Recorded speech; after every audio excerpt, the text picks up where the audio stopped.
Welcome to the channel nursing tutorials by Prapti Kaur. तो जैसा कि हमने लास्ट वीडियो में पढ़ा था सिस्टेमिक रूट्स का first part that is enteral route, तो इस वीडियो में अब हम स्टार्ट करेंगे पेरेंट्रल रूट। ओके, सो जैसे कि एंट्रल रूट मैंने बताया था कि वो वाला रूट जिसमें जो ड्रग है वो जीआई ट्रैक्ट के थ्रू पास करेगी, ठीक है। वैसे ही पेरेंट्रल रूट वो वाला रूट जिसमें जो ड्रग है वो जीआई ट्रैक्ट के थ्रू पास नहीं करेगी, ठीक है, वो आते हैं पेरेंट्रल रूट। ओके, और सिस्टेमिक एब्जॉर्प्शन इसमें होगी ड्रग की। ओके, सो पेरेंट्रल रूट के काफी सारे एडवांटेजेस एंड डिसएडवांटेजेस हैं, वन बाय वन हम पढ़ते हैं। First is the advantages of parenteral route. क्या है?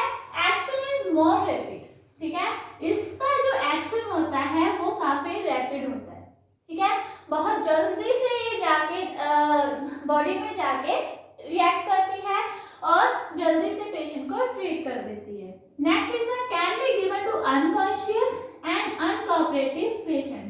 जैसे कि हमने लास्ट वीडियो में जब हम पढ़ रहे थे लोकल रूट्स एंट्रल रूट्स, तो तब हमने क्या पढ़ा था कि अनकोऑपरेटिव और अनकॉन्शियस पेशेंट जो है वो वाला रूट नहीं ले, उस रूट से मेडिसिन नहीं ले सकते थे, ठीक है।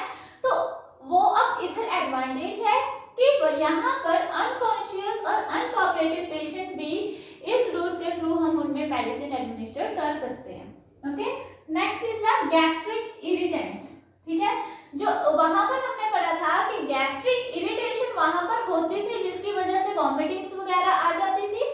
यहाँ पर गैस्ट्रिक इरिटेशन को हम अवॉइड कर सकते हैं, ठीक है, क्योंकि जीआई ट्रैक्ट में तो मेडिसिन जा ही नहीं रही, तो वहां पर इरिटेशन भी नहीं होगी, है ना। Next is the destruction of drug by gastric juices. जो गैस्ट्रिक जूसेस जिन ड्रग को डिस्ट्रक्ट कर देते थे, एग्जांपल इंसुलिन, ठीक है, वो डिस्ट्रक्शन को भी हम इधर अवॉइड कर सकते हैं। Okay, next is the first pass metabolism can be avoided. First pass metabolism क्या होती है, बाकी डिटेल में हम बाद में पढ़ेंगे, पहले सिर्फ थोड़ा सा जान लो कि फर्स्ट पास मेटाबॉलिज्म होती है कि जब हम पेशेंट के अंदर ऑरली कोई मेडिसिन एडमिनिस्टर करते हैं तो क्या होता है कि पहले वो लीवर में जाके मेटाबोलाइज हो जाती है, ठीक है। तो उस वजह से वो ड्रग सिस्टेमिक एब्जॉर्प्शन उसकी बहुत कम होती है और उस वजह से वो ड्रग का एक्शन भी कम हो जाता है, ठीक है। तो इस अगर फर्स्ट पास मेटाबॉलिज्म नहीं होगी, ठीक है, इस केस में नहीं होती, तो उस वजह से क्या होगा, एक्शन जो है वो प्रॉपर होगा, ठीक है। नेक्स्ट क्या है? डिसएडवांटेजेस। वो क्या है? Asepsis must be maintained. Okay, strict asepsis की जरूरत है इस केस में हमें। ओके, नेक्स्ट ये पेनफुल होती है, ऑब्वियसली हम इंजेक्ट कर रहे हैं पेशेंट के अंदर तो पेनफुल होगी ये। मोर एक्सपेंसिव है, ओके, इनकन्वीनियंट है, ठीक है, पेशेंट खुद नहीं ले सकता, पेशेंट को हमें इसके लिए स्किल्स की रिक्वायरमेंट है। ओके, ये मेडिसिन पेरेंट्रल रूट के थ्रू मेडिसिन एडमिनिस्टर करने के लिए स्किल्स की रिक्वायरमेंट है, तभी हम वो मेडिसिन एडमिनिस्टर कर सकते हैं। हर कोई ये वाले रूट के थ्रू ड्रग एडमिनिस्टर नहीं कर सकता। Injury to the nerves and tissues में अगर थोड़ा सा भी इंजेक्शन इधर से उधर लग जाए तो नर्व इंजरी हो सकती है, ठीक है, जिसकी वजह से पेशेंट पैरालाइज तक भी हो सकता है। ओके, और उसकी वजह से टिश्यूज भी इफेक्ट हो सकते हैं। नेक्स्ट, वंस इंजेक्टेड, जब हम आईवी या इंट्रामस्कुलर हम इंजेक्ट कर देते हैं तो उसके बाद अगर एक बार इंजेक्ट कर दी मेडिसिन तो हम दोबारा उसको विड्रॉ नहीं कर सकते।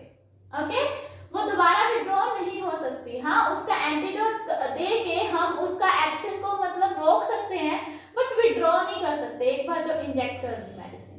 ओके, सो फर्स्ट रूट कौन सा है पेरेंट्रल रूट में? Intravenous route. इंट्रावेनस रूट वो रूट है जब हम ड्रग को इंजेक्ट करते हैं इन द सुपरफिशियल वेन्स में। ओके, तो इसमें क्या होता है, जो ड्रग है वो directly reaches to the circulation and immediately available for action. Advantage है ये कि इमीडिएटली जो ड्रग है वो सर्कुलेशन में एंटर कर जाती है और इमीडिएटली अवेलेबल है वो ड्रग फॉर द एक्शन करने के लिए। नेक्स्ट, किस किस फॉर्म में दे सकते हैं हम intravenous? That is in the bolus form, in the slow infusion. Bolus means कि इमीडिएटली हमने लास्ट डोज जो है पेशेंट को एडमिनिस्टर की, ठीक है। और स्लो इन्फ्यूजन मतलब कि धीरे धीरे 1 आवर 2 आवर 3 आवर के लिए हमने एक ड्रग जो है वो धीरे धीरे पेशेंट को एडमिनिस्टर कर रहे हैं, ठीक है, जैसे कि इन्फ्यूजन पंप के थ्रू हम एडमिनिस्टर करते हैं इस केस में। Next is the intramuscular. Intramuscular वो होते हैं जब हम किसी भी एक्वस सॉल्यूशन मींस कि liquid form of the drug, उसको can be injected to a large skeletal muscles. Large skeletal muscles में जब हम किसी लिक्विड फॉर्म ऑफ ड्रग को एडमिनिस्टर करते हैं तो वो आता है इंट्रामस्कुलर रूट, ओके। कौन कौन सी साइट्स हैं जिनके थ्रू हम इंट्रामस्कुलर इंजेक्शन दे सकते हैं? First is the deltoid, triceps, gluteal and rectus femoris, okay. जो रेक्टस फीमोरिस है ये वाला रूट प्रेफर किया जाता है इन न्यूबॉर्न्स, क्योंकि उनमें जो बाकी स्केलेटल मसल्स हैं वो इतने ज्यादा डेवलप नहीं हुए होते, तो उनमें हम ये वाला रूट प्रेफर करते हैं, रेक्टस फीमोरिस। जो ग्लूटियल रूट है इसके थ्रू हम जब कोई लार्ज डोज देनी हो, जैसे कि मान लीजिए 5 to 10 ml का जब हमें इंजेक्शन देना हो या 3 to 10 ml का, तब हम इंट्रामस्कुलर रूट प्रेफर कर सकते हैं। और जो डेल्टॉइड रूट है वहां पर सिर्फ 1 to 2 ml he drug administer करते हैं, क्योंकि ये शॉर्ट स्केलेटल मसल है, ठीक है, इतना लार्ज नहीं है। ग्लूटियल में हम लार्ज डोज कर सकते हैं up to 10 ml, okay. Absorption in plasma occur by simple diffusion. Simple diffusion का मतलब क्या है कि जो ड्रग है वो हायर टू लोअर कंसंट्रेशन जाएगी, ठीक है। तो वो एब्जॉर्प्शन कैसे हो रही है? जहां पर हायर कंसंट्रेशन है, जैसे ये एक सेल है, ये एक सेल है, यहाँ पर हायर कंसंट्रेशन ऑफ ड्रग है, ठीक है, वहां से लोअर वाले में पास आउट हो जाएगी, ओके। और फिर यहाँ से अगले वाले सेल में पास आउट हो जाएगी, वहां से नेक्स्ट में और ऐसे करके वो ड्रग जो है धीरे धीरे एब्जॉर्ब हो जाएगी इन द सिस्टेमिक सर्कुलेशन में। क्लियर?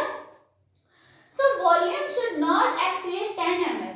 इस केस में जब हम इंट्रामस्कुलर देते हैं तब हमें 10 ml से ज्यादा वॉल्यूम हम नहीं दे सकते किसी भी ड्रग का, ओके।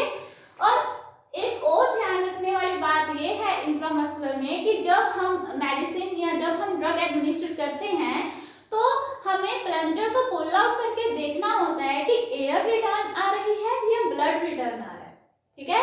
अगर एयर आ रही है that means your needle is in the accurate position, okay. और अगर ब्लड आ रहा है तो हमें वो मेडिसिन, वो इंजेक्शन या वो ड्रग जो है वो एडमिनिस्टर नहीं करनी होती, फटाफट सिरिंज बाहर निकालनी होती है, क्योंकि उससे क्या होता है, जो ड्रग है वो नर्व में, वो वेन्स में चली जाती है, जिसके थ्रू हो सकता है कि सियाटिक नर्व भी इंजर हो जाए और उसकी वजह से पेशेंट जो है वो फुल टाइम के लिए, हमेशा के लिए पैरालाइज्ड हो सकता है, ठीक है। So be very careful while giving the intramuscular injection. Next, subcutaneous injection क्या होता है? जब हम ड्रग को लूज सबक्यूटेनियस टिश्यूज में डिपॉजिट कर देते हैं, ठीक है। और वो किस तरीके से करते हैं? या तो liquid form of drug inject करेंगे जैसे कि इंसुलिन के केस में होता है, और या फिर पैलेट इम्प्लांटेशन कर देते हैं। पैलेट इम्प्लांटेशन में क्या होता है, कुछ कैप्सूल की फॉर्म में ड्रग आती हैं और उसमें क्या होता है, ड्रग फिल होती है, वो हम डायरेक्टली हम सबक्यूटेनियस टिश्यू में रख देते हैं, ठीक है, जिसमें हार्मोन्स वगैरह होंगे, ठीक है। हार्मोन्स जिसकी हमें बहुत स्लो एब्जॉर्प्शन की नीड होती है, वो वाले फॉर्म्स हम पैलेट इम्प्लांटेशन के थ्रू एडमिनिस्टर करते हैं, जैसे कि एग्जांपल टेस्टोस्टेरोन, जो बॉडी को बहुत ही मिनिमम अमाउंट में चाहिए, ठीक है, या फिर कॉन्ट्रासेप्टिव्स, ओके। तो वो हम करते हैं बाय पैलेट इम्प्लांटेशन से एडमिनिस्टर। और वो कौन कौन से जो इम्प्लांटेशंस होती हैं वो 2 टाइप्स की होती हैं। First is biodegradable and next is the non biodegradable. जो बायोडिग्रेडेबल है उसमें क्या होता है कि जो ड्रग हमने एडमिनिस्टर की, ठीक है, जो हमने वो पैलेट इम्प्लांटेशन की, वो खुद ही बायोडिग्रेडेबल, वो खुद ही डिसॉल्व हो गया हमारे सेल्स में और खुद ही एक्सक्रीट आउट हो जाएगा। नॉन बायोडिग्रेडेबल में ऐसा नहीं होगा, जब वो पैलेट एम्प्टी हो जाएगा तब हमें वो पैलेट फिर से बॉडी से विड्रॉ करना पड़ेगा, ओके। तो अभी हमने पढ़े